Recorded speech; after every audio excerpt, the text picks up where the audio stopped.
Let's just click. Welcome to Freddy. Freddy, this is one of the first episodes that we're going to be doing on our success stories, and you are one of my good success stories. You've really done so well on following the ketogenic diet plan. And we'd just love to have a little chat with you and find out a little bit more about your journey. So thank you very much for joining us today. It's wonderful to have you here and for being part of our community and also for helping to support and encourage others that are just starting out. It's always nice to have someone that they can look up to and see what improvements they've had. All right, so let's... Sure. Yeah, Comfortable so to share. Thank you. Thank you so much. So let's start off. And Freddy, maybe you can just tell us a little bit more about yourself and what led you to this moment. Why are you here? I think overall it's been a roller coaster, Jennifer. I've been unwell medically for a long period of time, and I've been diagnosed with a microvascular brain disease. I've been diagnosed with microscopic colitis. I've been diagnosed with peripheral spondyloarthropathy. I've been diagnosed with undifferential inflammatory arteritis. I've been diagnosed with my spine curving to the left. I've been diagnosed with scattered lesions all over my brain. Of recent, I have a cyst in the hippocampus that was also discovered. And I've been diagnosed with postural orthostatic syndrome. I've been diagnosed with hypertension. I've been diagnosed with what's this thing? It's another inflammatory condition. I had a tremor in my right hand. Yeah, I had a tremor in my right hand. This hand, I could barely use this hand to write. And what led to this journey was I needed to reach out to an occupational therapist from an insurance perspective because I'd instituted a claim for these diseases that I've been diagnosed with. And I needed to call somebody independent that doesn't have a relationship with me or the service provider that I was contracted to in terms of the service that they rendered to me. And for some reason, I made contact with you, found your particulars online, and I called you. I think I was very hysterical, if memory serves me well, very emotional. And little did I know that out of all these doctors that I've been seeing, taking all the drugs that they've prescribed for me, little did I know that I'm going to meet someone like yourself, Jennifer, who has helped me discover that I'm actually highly insulin resistant. And most of my illnesses are actually stemming from the fact that I'm highly insulin resistant. And being highly insulin resistant has also helped me understand that it puts me at a greater risk of developing other diseases. I think when you saw me, I could barely walk. I could barely remember where I was, who I was. And from that point of view, I think discovering the fact that I have a metabolic syndrome, which is primarily the cause of being insulin resistant, has just broadened my horizon of actually knowing what's actually making me sick, what's actually the root cause of all these illnesses. And I've seen many doctors. We've spent a lot of money with all these specialists that we've seen, but nobody could actually find the root cause of my conditions, you know. And when I'd met you, you had highlighted to both me and my wife that I've got a metabolic syndrome, which has actually put me in a severe medical catastrophe.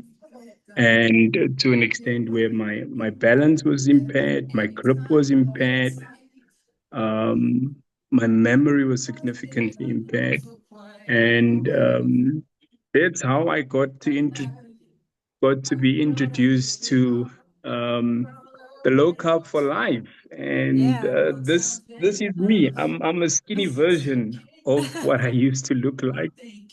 And yeah, then I met you. I continued with treatment with you. You then Okay, so let's prescribed me with let's let's various. stop it there for a little bit because I think it's difficult for people to understand exactly how unwell you were.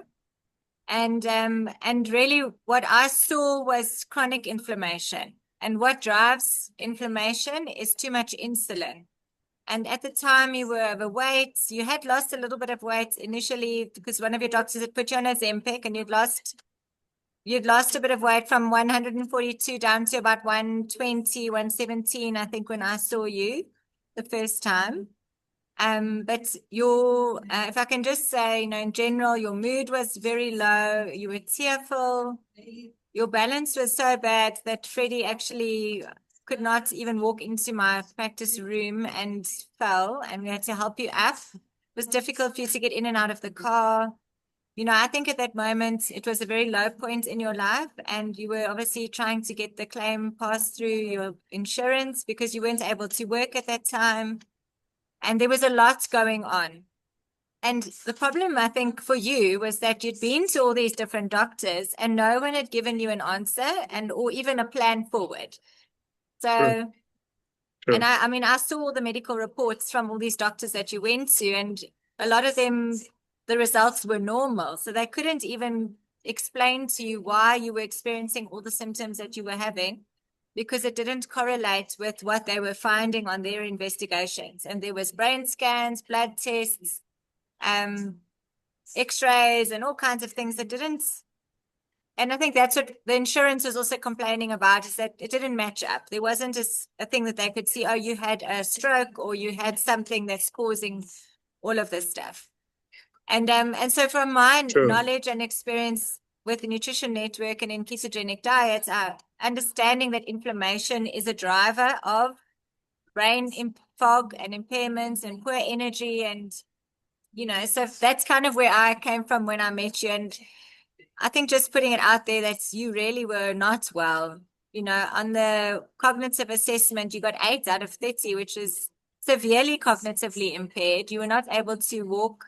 You were needing a lot of help from your wife with basic activities of daily living, getting in and out of bed, washing, dressing, all of those kind of things. So I then suggested to you that maybe a low carb diet would be a good idea to just get rid of this insulin. Let's try and bring your insulin down. I had no idea the improvements that you would see, but I knew that by changing your diet, you would have an improvement. And I was, excited to see where that would take you. So tell me a little bit about that initial part of the journey and how you managed to make that switch. Because I think for you, that wasn't your normal diet. And yeah, so tell me a bit about what what you typically ate, and then how was it for you having to cut a lot of those meals out that you knew weren't good for you anymore? I think the knowledge aspect, the knowledge aspect of um, thinking that having a plate with rice and let's just call it as chicken stew, there's potatoes in there, um, and the different types of vegetables that we have, a normal plate in my community, we call it a 7 colors meal. I was traditionally a person of a 7 colors meal. All the colors needs to be in there. But little did one know that these foods are actually highly insulin driven, which spiked my insulin. And from that perspective, I then realized that when I met you, the food I've been eating is not healthy for me.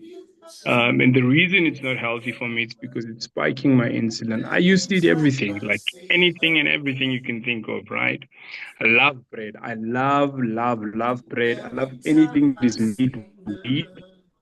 And little did I know that all these sugary intakes, pasta, cakes, bread, is actually a contributor of me being highly insulin resistant, causing metabolic syndrome, causing all these other medical diseases that I have. So, receiving your knowledge that you've shared with me, highlighting to me that it's imperative that I follow a low carb diet, not just eat being low carb, but rich in omega-3, rich in healthy fatty foods, which is good for my brain, which is good for my colon, which is good for reducing inflammation in my overall body. And yeah, you introduced me to something that I don't like. I never liked it. I still don't like it. I'm going to be honest. I still don't like it, but I've become a lover of it. Sardines. You introduced me to sardines. You introduced me to MCT oil. You introduced me to bulletproof coffee. You introduced me to what you call it, consuming a lot of spinach with cottage cheese in it. And I think that transition for my body, it was a shock, like really a shock to the system, because shortly thereafter I started losing weight like rapidly, and I think I was also in shock. I started feeling better. My mood started changing. My energy levels increased. I was more aware of what's happening around me at the time. And changing your diet, I didn't know changing your diet can actually have such a significant impact on one's health, right? It's a pity this thing is being recorded because I was going to say something. Some of the drugs that was prescribed to me, I've taken less and less and less and less of those drugs because those drugs actually also contributed to my inflammation in my body, you know. So being on a not just a low carb diet, but following the ketogenic lifestyle transition Yeah. for me has really made milestones and milestones of changes to my life. This person you see in front of you, my face wasn't this skinny, my neck wasn't this thin, you know. Mm. And following this diet is really just given me a better quality of life.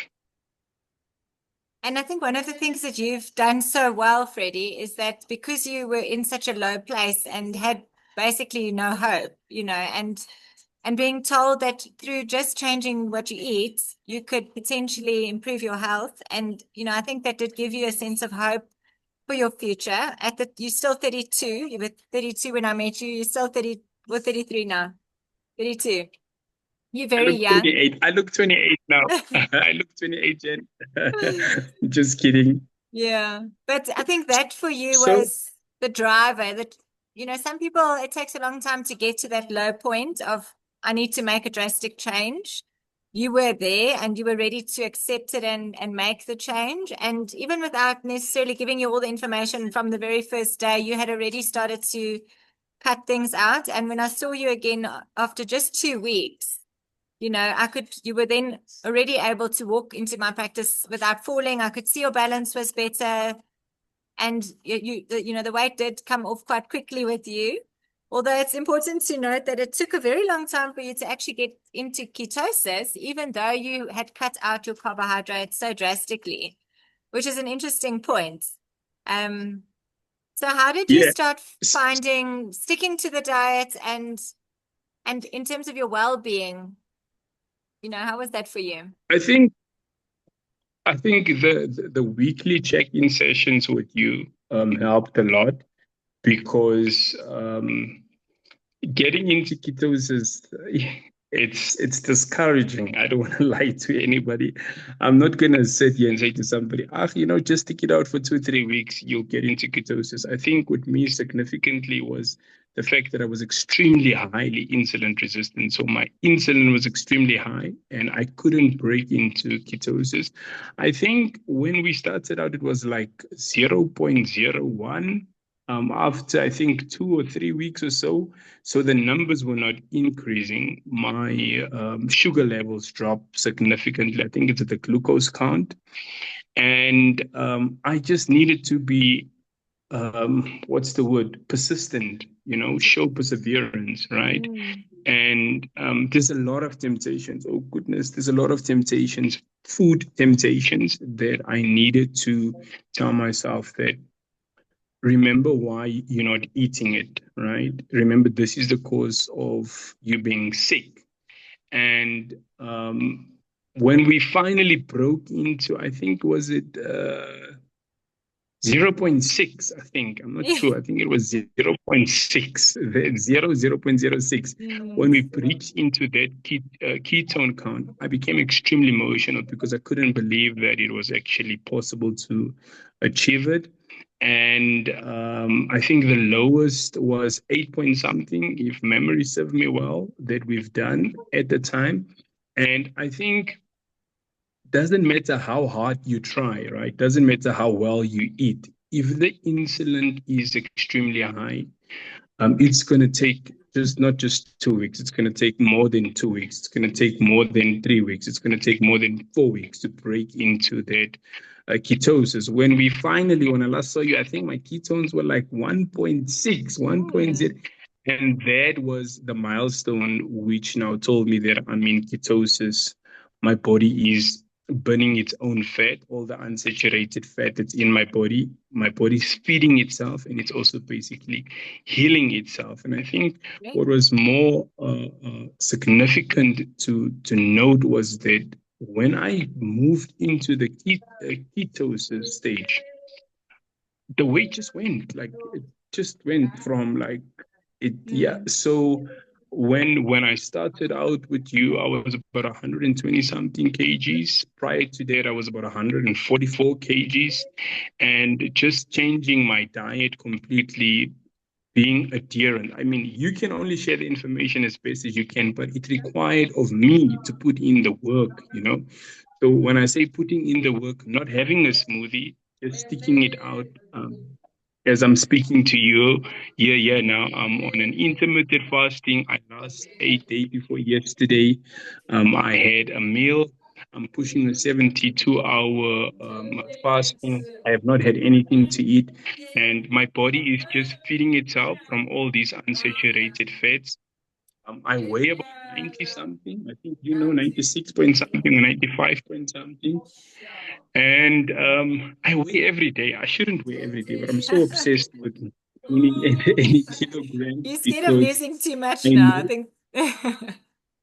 yeah, I need to be cognizant of whatever I eat. So I stay away from all the carbs. I keep it low carb throughout. For example, my dinner tonight is going to be a tin of sardines and one egg and a half avocado. And that's actually what's keeping me going. Mm.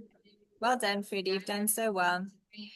And so I know it's Thank you so difficult, much, and I think Dan. everyone that watches this can attest to, challenges and temptations, especially with food, because we know A, it's a drug, sugar, and specifically even floury type of foods, the carbohydrates, that comfort food, it's can be addictive and it's socially acceptable to eat it. Nobody questions it. It's everywhere. We can eat all day and it's normal, seen as normal. And obviously, every person's body responds differently to the types of foods that they eat. So I know that you have True. developed certain strategies for yourself to help you deal with those temptations and sticking to what you know works for you and not becoming derailed by it. So just share a few things that have helped you along the way when it is difficult. So when it's difficult, for example, we my mom bakes. My mom just she sent me a picture on WhatsApp yesterday saying that she making the pot brown pudding. I mean, it's looks so delicious, but it's so tempting. So what I've done is to remove myself from the activity. So let's now say in our household, the one night Geraldine had made she had made soup and she had made bread and a baked bread, right? Weakness. I mean, this is bringing my weakness right to the doorstep Mm. and telling me, yes, go ahead, slip it in. And you know what I did? I just asked to be excused from the table and I allowed them to enjoy their meal. And then after they had dinner, then I had my dinner, right? So I think part of my strategies is that removing myself from the equation because I know my weakness. Over Easter was the hardest time because everybody wants to offer you a hot cross bun. Everybody wants to offer you a piece of fish that is dunked into all these other things, jam and Mm. vinegar and pickle Yes. and all of those things. Mm. I think for me, the hardest thing was to constantly excuse myself and say no, thank you. And I think people took offense to the fact that I Yeah. said no, thank you. But I don't think people actually realized what I've actually gone through, how sick I actually was, Yeah. going into restaurants and then the spread of foods, just to remove yourself from the situation and rather have something where which is not visible to the eye. My mom would always bake biscuits and send it to the boys. Or she would always say that I've made this, or my aunts would say we've made this for the boys. What I've done is that whatever they send home, it must only last for the day and it must be finished because if it's there, it's difficult to say no. It's like a drug. It's difficult not to want to have that Yeah. nice piece cook sister. I mean, homemade cook sister. Who wouldn't want to have cook sister dunked in Mm. syrup and Mm. sprinkled with coconut? So it's always best to move yourself from the situation and just eat in your own time. So I would Mm. find myself reading a book, working on my research. I would just find myself doing something, even if it means that I must walk into the garden and look at my plants, do whatever I need to do. But from a mental perspective, moving myself from the actual activity where all these foods are at, because it's so easy to give in. And I think I've now mastered that, right? Where I can say no, thank you, knowing that it's not going to be good for my health. Yeah. And I think learning your triggers and knowing what is triggering for you. I remember you saying just the smell of that fresh bread, you like smell it in the house and immediately your brain and your whole body just wants to eat that bread. Um, so being able to remove yourself My from those sister-in-law, triggers. m- m- My sister-in-law sent roaster bread yesterday, right? She made roaster bread. Mm. Beautiful, lovely, right? But I know that it will instantly spike my insulin. My wife even said that my sister sent this roaster bread. It's for me. She says, but she put one in extra for you. If you want to have, you can have, right? So I know for a fact that if I have it, my headache is going to start immediately. I've got this sharp shooting headache that comes from the back all the way to the front.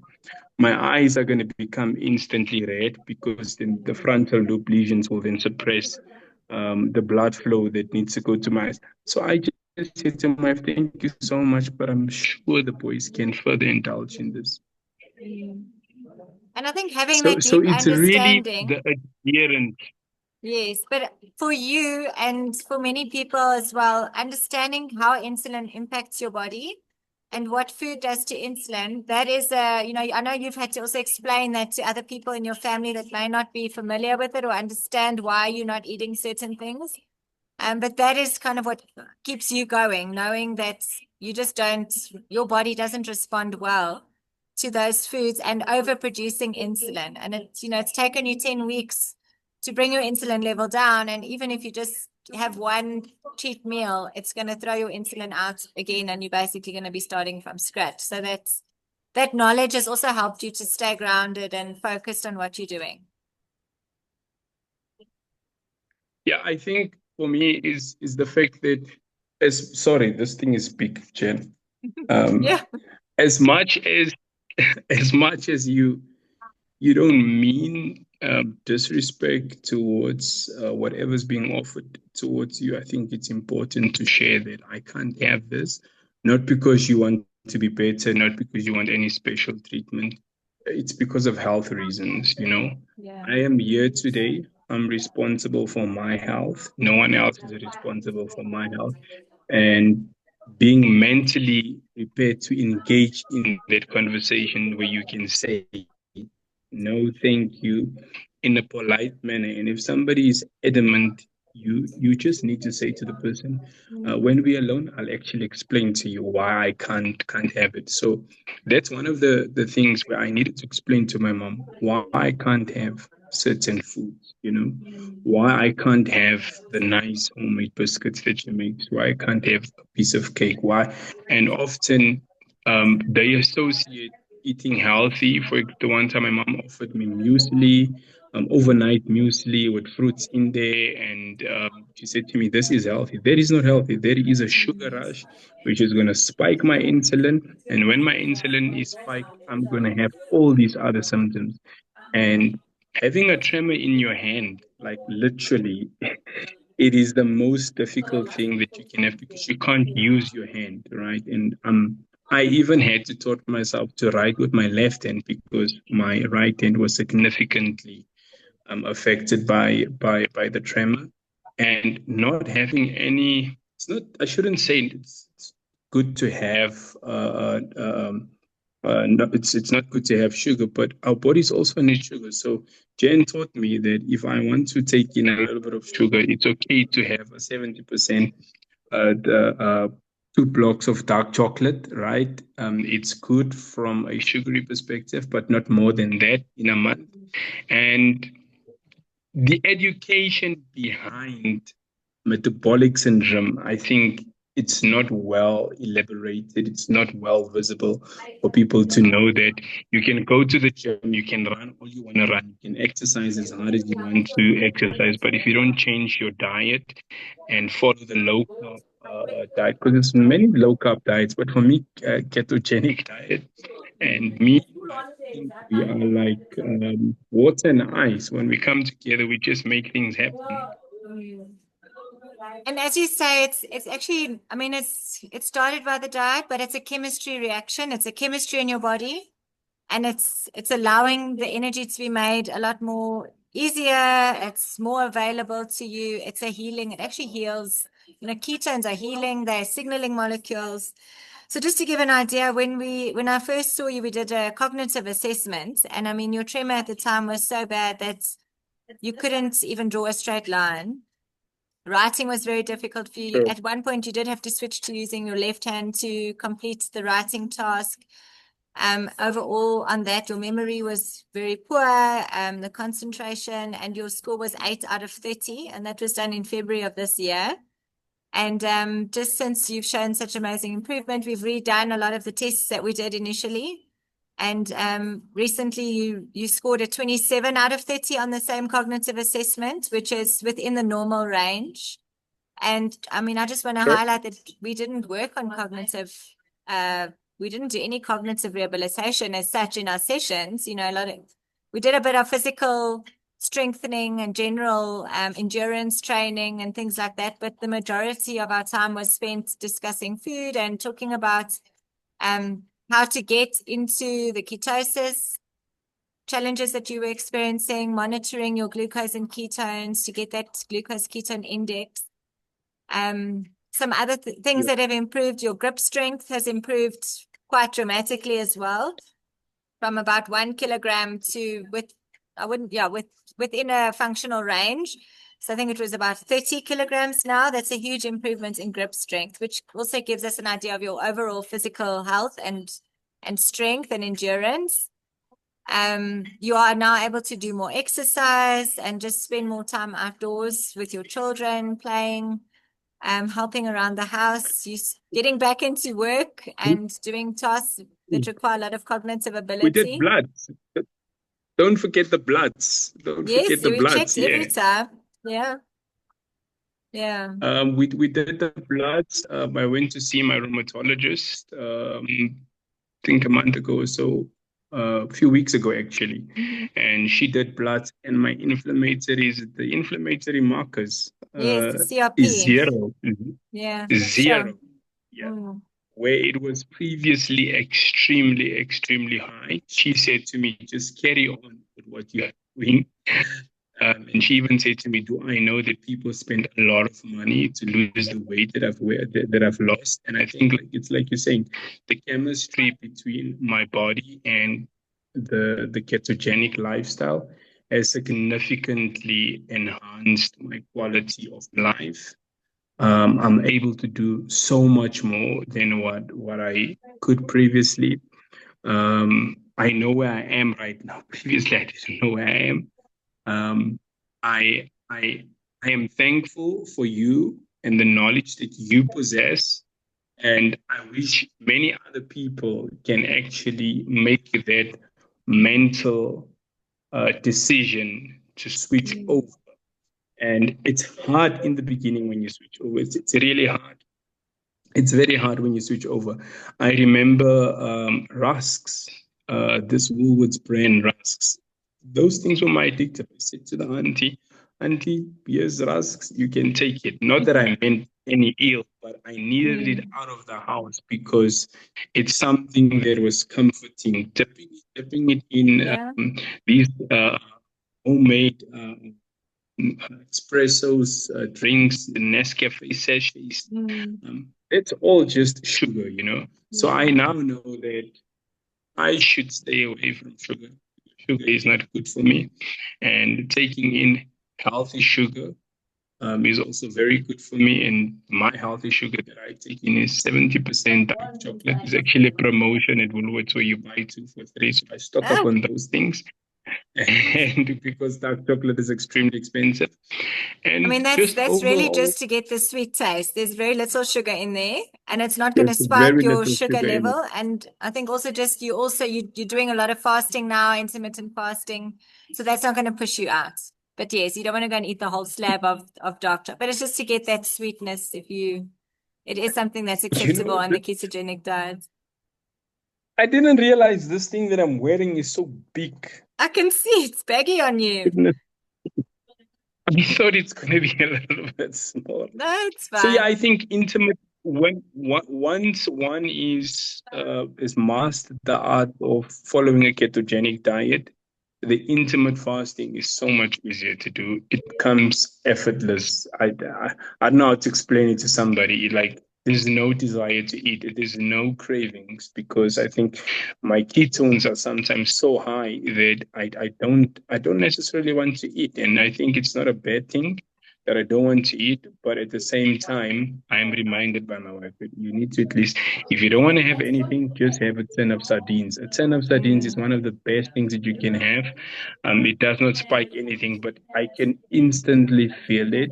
The Once I've taken my MCT oil, once I've taken my tin of sardines, how it does something to my brain. I don't know how to explain to you, but it's almost like my brain is in awe of the food that I just ate. Yeah. It's protective of your brain. And it also boosts your ketones. So that's giving you that extra energy in your brain.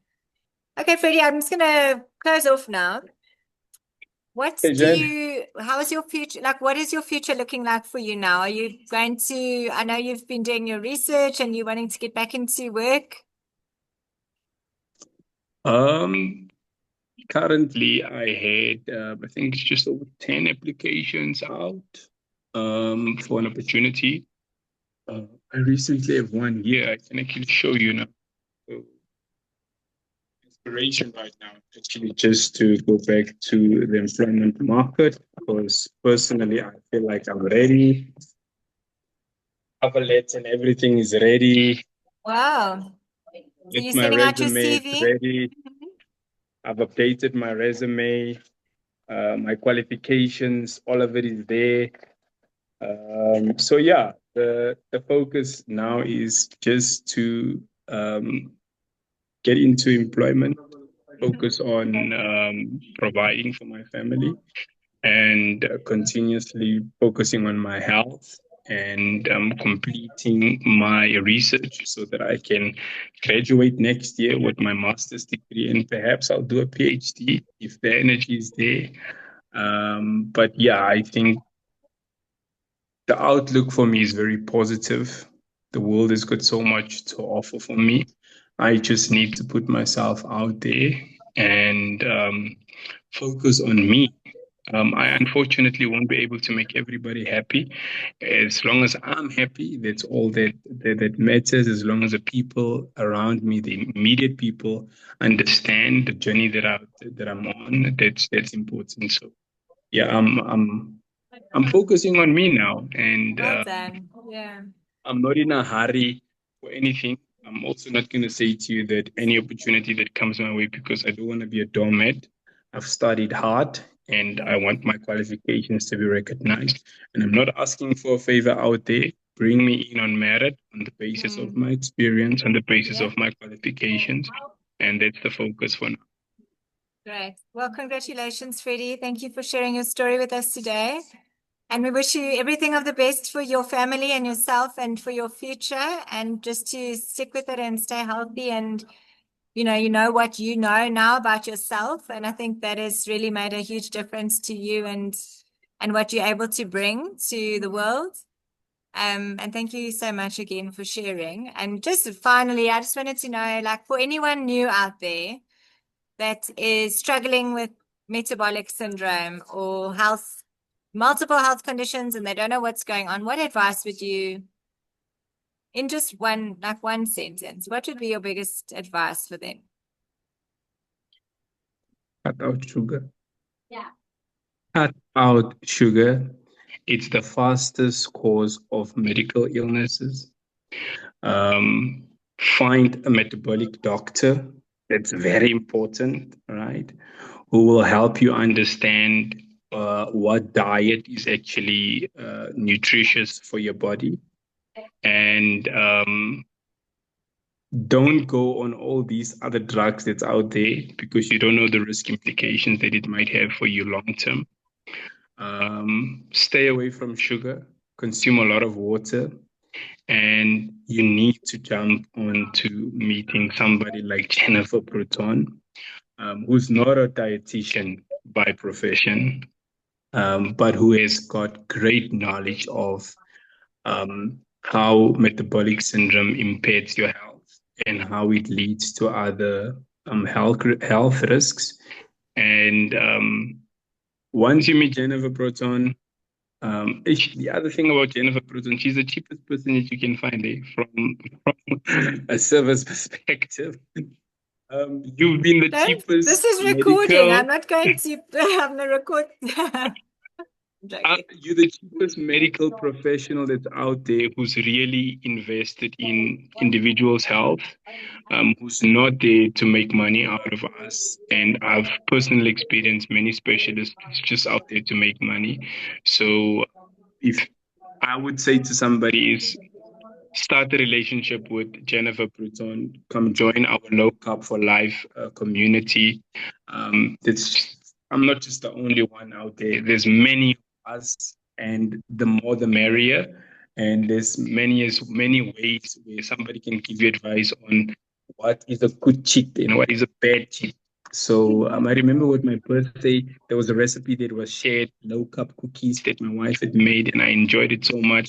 But yeah, I'm so highly insulin resistant. The next day when I saw Jennifer the Monday, my sugar levels were, I think, was it 8 or something, 5 or something. But cut out sugar. Thank you. Thank you so much, Freddie. Thank you for your time. It's been wonderful chatting to you today.